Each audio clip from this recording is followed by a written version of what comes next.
The moment the Alari ambassador opened his mouth, Earth's lead diplomat smiled, and quietly ordered orbital cannons to track every alien ship in range, just in case peace needed legal reinforcement. The Alari ambassador opened his mouth with the grace of a centuries-old tyrant. "I welcome the humans to this summit," he said, voice gliding like oil over glass. "And we acknowledge your enthusiastic evolution." At the far end of the diplomatic hall, Earth's lead diplomat, Ambassador Helen Graves, smiled. Not wide. Just enough. Enough to show she heard the condescension. Enough to make it seem like it didn't bother her. "Thank you, Ambassador Sec," she replied, setting her porcelain coffee cup down with surgical precision. "We're grateful the Alari believe in second chances, even for species still learning indoor plumbing." Someone choked. Possibly a Gorlax. Possibly trying not to laugh.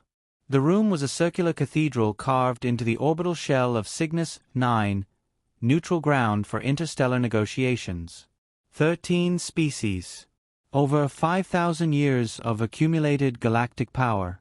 And one planet's worth of Homo sapiens sitting at the table, smiling like they were selling timeshares. Helen's team remained still. Behind her, Dorian Slate, legal counsel and alleged Harvard graduate. Beside him, Lieutenant Commander Reyes, a Marine so perfectly still he could have been taxidermied. Between them, an intern named Sam scrolled his tablet like humanity's survival depended on a last-minute update to a spreadsheet. "It did," Sec continued, oblivious. "Your kind has much to learn. We will guide you, gently, provided you follow the proper order of things." Helen didn't blink. Of course. Earth values order, especially in contracts. She motioned. Sam tapped his screen. Dozens of data packets beamed across the room, triggering the personal holo interfaces of every ambassador present. "What is this?"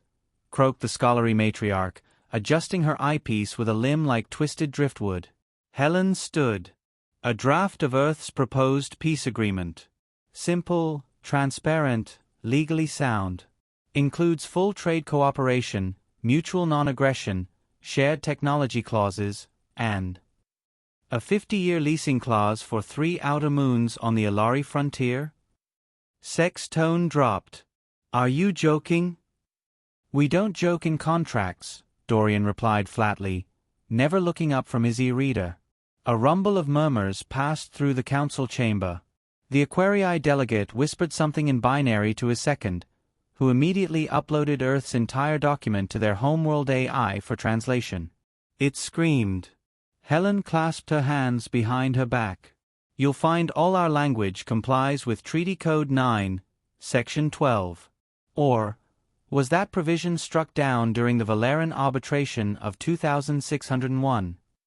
She looked directly at the ancient Valeran judge, who hadn't spoken in 4 centuries. He blinked once. Slowly. "Yes," he rasped. "But no one remembers that ruling." "Humans do," she said, still smiling. Across the room, the Drellic ambassador shifted uncomfortably in his seat. He'd attended hundreds of galactic negotiations. None felt like this. This wasn't a discussion. It was an opening move. The kind that ended wars. In the corridors outside the summit hall, Commander Reyes watched as Earth's orbital support ships quietly realigned. Not aggressively, just enough to ensure every alien fleet in attendance had at least one human weapon system aimed squarely at them. Standard procedure.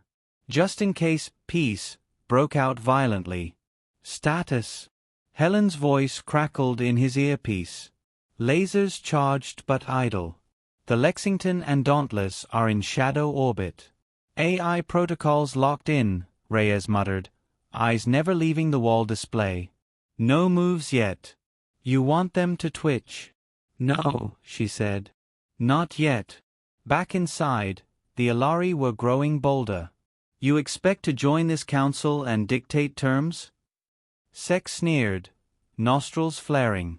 Helen lifted her cup again. "Dictate? Never. We're here to clarify terms that already exist. Some of your laws are just delightfully open to interpretation. Dorian swiped the air. A hologram spun to life, showing a clause from a century-old trade pact, one written so vaguely even the original authors probably forgot what it meant. According to this, he said, any species contributing to a majority trade route nexus gains arbitration rights over said routes. He tapped. The screen zoomed into Earth's recent warp gate network. We now control 63% of all active nexus gates. That's a majority. Silence. You are parasites, hissed the Akari Prime. Helen didn't flinch. We're negotiators. Parasites don't send welcome baskets. From behind her, Sam held up a small crate. These have donuts. And lithium-rich cocoa truffles. For the record. One of the smaller insectoid ambassadors buzzed with interest. Sek slammed a claw on the table. This is outrageous. No, Helen said calmly. This is diplomacy. Her smile widened, just slightly, just long enough to register as both friendly and foreboding. Earth believes in peaceful resolution, she continued. We also believe in contingency planning.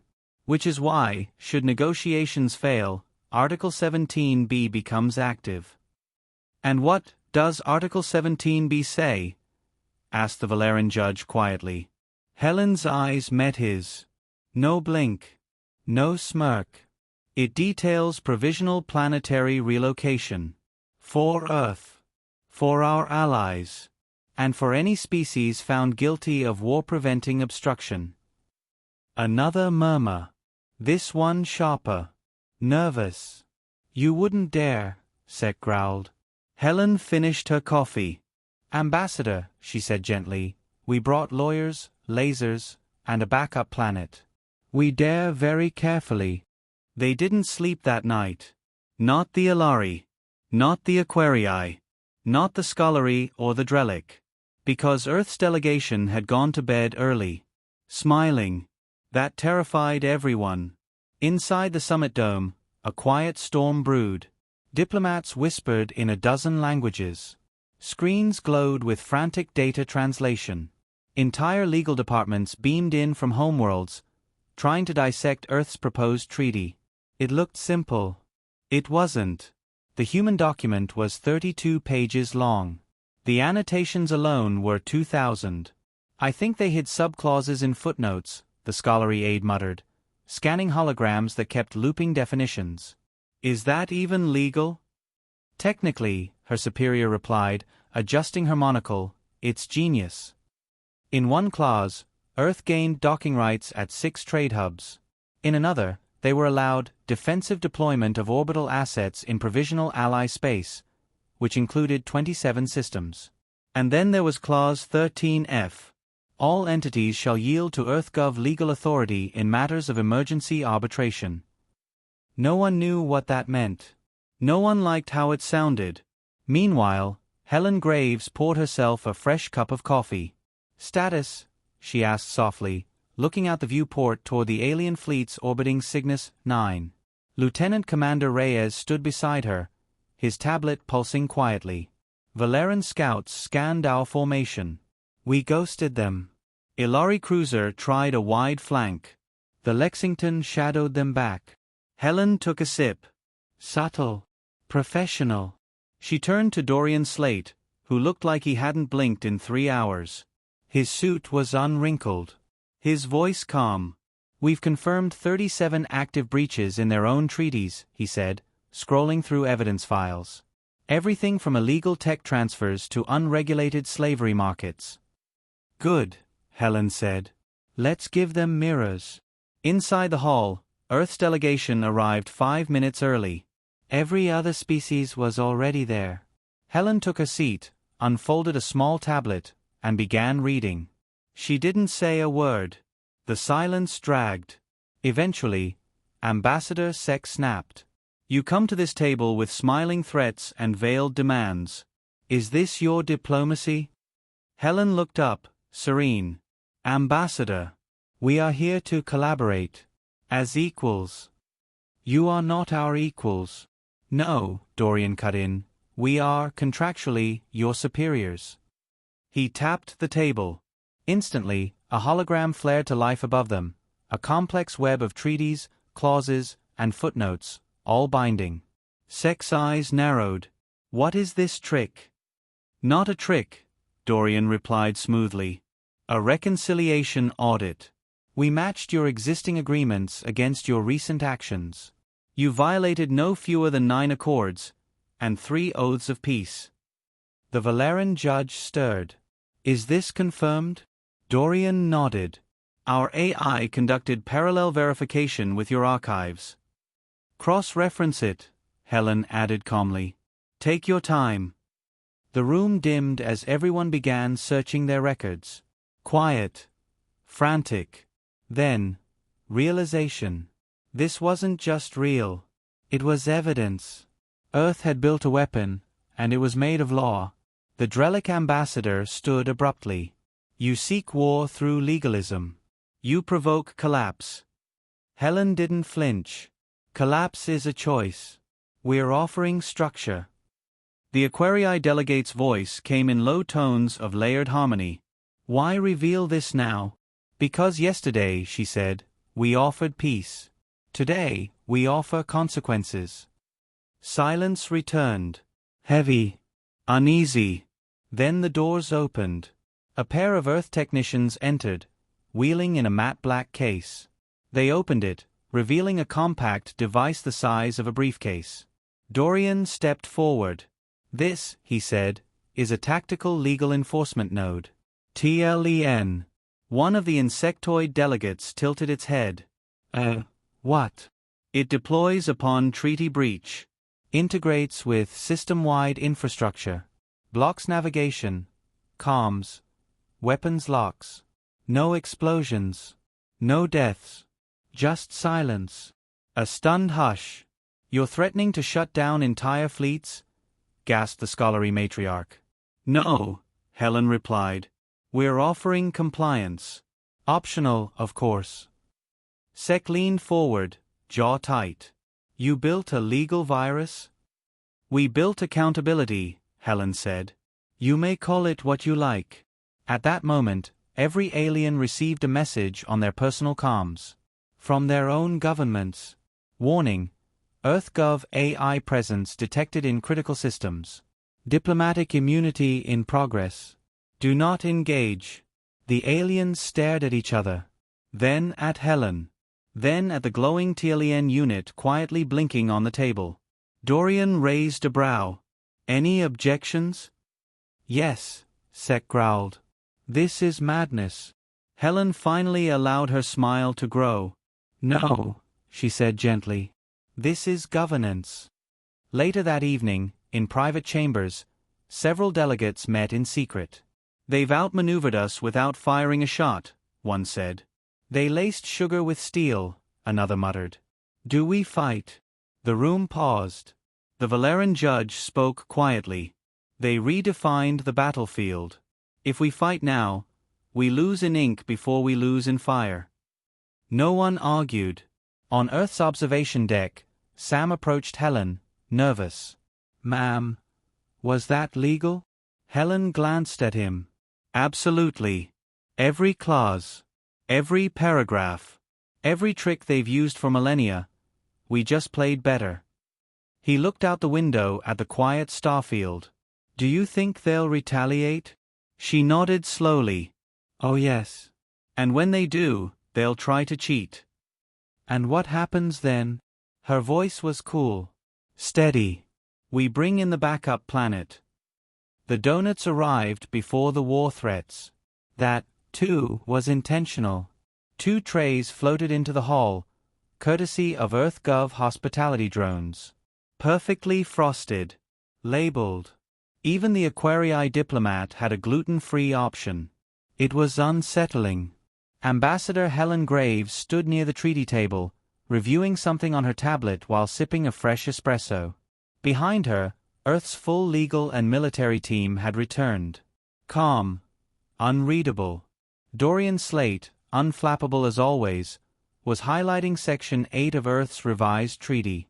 Clause 8A includes non-aggression, technology parity, and conflict de-escalation protocols. One of the alien delegates, visibly sweating despite his exoskeleton, glanced up. "You slipped in military integration." Dorian looked at him. "It's not slipped in. It's italicized." Sek was seething now. His claws scraped the metal armrest. "You have no authority here. You're parasites with paperwork." Helen smiled at him with genuine warmth. "We're parasites who own the pen and design the ink." The Ilari diplomat stood, voice rising. "You threaten entire civilizations with policies?" "No," Dorian replied, closing his tablet. "We threaten nothing. We enable compliance. The threats come from your own violations." A nervous chirping echoed across the chamber as the Insectari envoy tapped his claws on the desk. "What happens if we refuse to sign?" Helen's smile faded, just slightly. "We withdraw all Earth support. Trade. Tech legal protection. Our satellites above your homeworlds deactivate, and every defense contract you forgot to honor becomes active, retroactively." Dorian added, "Oh, and your financial accounts freeze under Section 11 of the Emergency Treaty Enforcement Act." A pause. The scholarly matriarch tilted her long head. "That act doesn't exist." Dorian didn't blink. "It does now." Then came the twist. Helen lifted her hand. A holographic sphere hovered in the center of the room. It rotated slowly. Blue oceans, cloud cover, 3 moons. "This," she said, "is our backup." Gasps followed. Not because it was a planet, but because it wasn't Earth. A terraformed sphere, complete with artificial tide control, geothermal reactors, and orbital railgun nests. Fully self-sustaining. Mobile. Armed. "Codename, Liberty 1, she said, "but internally, we call it Plan B." "Why build another Earth?" the Aquarii asked, voice warbling. "Why not?" Helen replied. "We've read your histories. Every peace summit ends in betrayal. We prefer not to be surprised." The hologram zoomed into a cityscape, gleaming towers, shield walls, AI traffic. Dorian stepped forward again. "This planet can host 2 billion humans, a mobile court system, and a tri-layered defense grid.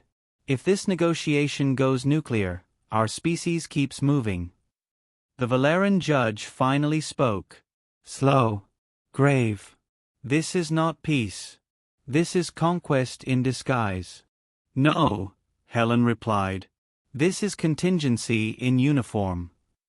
She looked at the delegates, each one a different shape, color, and motive. "You've ruled this galaxy by fear. We studied that fear. We learned your rules. And we rewrote them." Sek roared, "You are ants with shiny tools." Reyes, who'd stayed silent till now, looked up. Calm eyes. Measured voice. "We've never seen an ant tear apart a starship in 4.6 seconds, Ambassador. But we're happy to demonstrate." The Ilari fleet made the mistake first. A formation shifted outside the summit. One cruiser powered its weapons. Just a test. A show of strength. Earth systems responded instantly. Inside the chamber, the lights flickered as Earth's AI, codename Witness, flooded the alien battlenets with command loops. Every alien ship with handshake protocols blinked. Then went dark. "Cruiser Echo 6 just lost power," Reyes confirmed, tapping his wrist pad. "Main cannon unresponsive. Shields offline." Helen didn't move. "Disable the second one." Reyes nodded. "Done." Seconds later, another Ilari vessel went silent. No smoke. No explosions. Just compliance. Sek staggered backward. "You've crippled warships, without firing.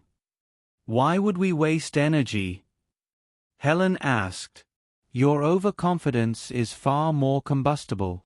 She approached the treaty table. Come. Unhurried. Her tablet lit up. These are your options. Peace with parity, or war without weapons. The Drellic diplomat looked around, suddenly pale. You've played us. All of us. Helen raised an eyebrow. We invited you to peace. You chose to test us. The Aquarii delegate looked to the Valeran judge. Are we already conquered?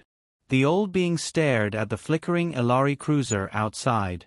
Then at Helen. No, he said slowly. We've just met the galaxy's most polite tyrants. Helen tapped a command. The treaty floated before them in full. We're not here to rule, she said. We're here to build structure. Lasting structure. Dorian added, sign now, and your species retains full sovereignty, within reason. Refuse, and your fleets remain silent. Forever. The silence that followed wasn't fear. It was recognition. One by one, the aliens stepped forward. They read the terms, the clauses, the enforcement tags, and they signed. Not because they were beaten. Because they understood the game had changed. Earth wasn't playing war. Earth was playing governance. And they'd already won. As the last signature glowed into the document, Helen turned back to her team. Reyes exhaled slowly. Dorian closed his case. Sam, the intern, looked up. That's it. Helen nodded. That's the compart. And the backup planet? She smiled. Now it's our embassy. The treaty signatures were still glowing when Helen Graves received the final message. A silent ping. No sender. No encryption. Just 3 words. Phase 2 ready. She stared at it, motionless. Reyes noticed. Orders. No, she said. Confirmation. Above Cygnus, 9, Liberty, 1 shifted into full view. The backup planet was no longer idle. Its atmosphere shimmered with shield activations. Orbital rings deployed. A subtle hum began pulsing through the local system, one only advanced ships could detect. The Ilari picked it up first. Their sensors twitched. A quiet panic bloomed behind their smug expressions. This is no embassy, Ambassador Sec whispered. This is invasion architecture. Helen turned. Expression unreadable. It's infrastructure. That you invited. Within Liberty One's core, dormant systems blinked to life. Entire city hubs rotated into operational phase. Civilian habitats powered up beside orbital defense stacks. Mobile terraformers lined its equatorial rail, ready to deploy anywhere. Helen stood at the central window, observing. You think they'll retaliate? Sam asked, standing beside her. His voice was calm, but his fingers trembled slightly. They already did, she said, sipping coffee. Behind them, Dorian finished uploading the final integration packets. Earth's control mesh now ran silently through 13 alien communication backbones. Invisible. Binding. Once the AI locks the Valeran relay, he said, they'll realize we've been in their systems for months. They won't believe it, Sam muttered. They will, Dorian replied. We drafted the denial into their own privacy policies. In the summit chamber, Ambassador Sec tried one last move. You violated interstellar sovereignty, he snarled. This, Liberty One, is an act of galactic aggression. Helen stepped forward slowly. No, she said. It's a mirror. Of your own behavior.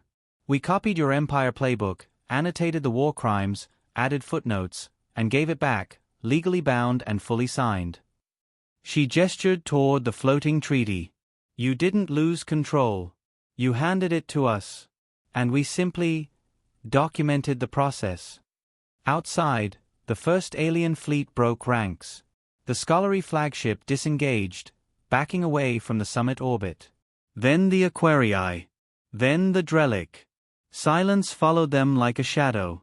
Inside, The Valeran judge stood slowly. He was older than most civilizations. But he wasn't slow.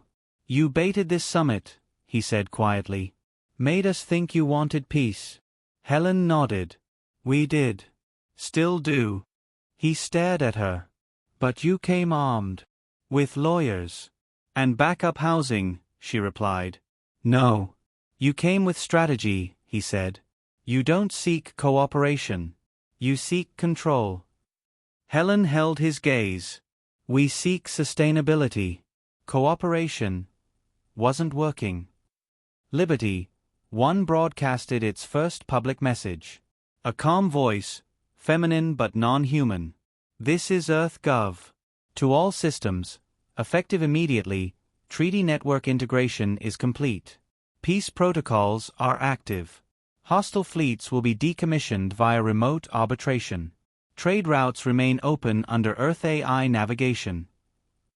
Then, all unregistered weapon systems will be reclassified as smuggling threats.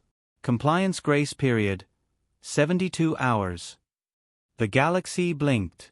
Aboard the Alari fleet, Admiral Krex pounded a clawed fist into the console. Disable their uplink. We can't, his comms officer whispered. They fused with our infrastructure through our own handshake protocols. Krex's mandibles tightened. Prepare counterstrike. But the weapons didn't respond. Only silence. The orbital railguns from Liberty One were already tracking them.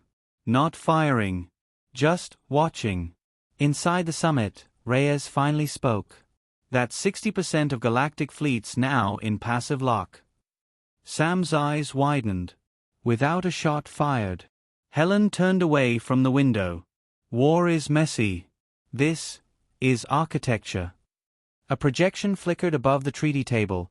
Tactical readouts of Earth's influence spread across the systems.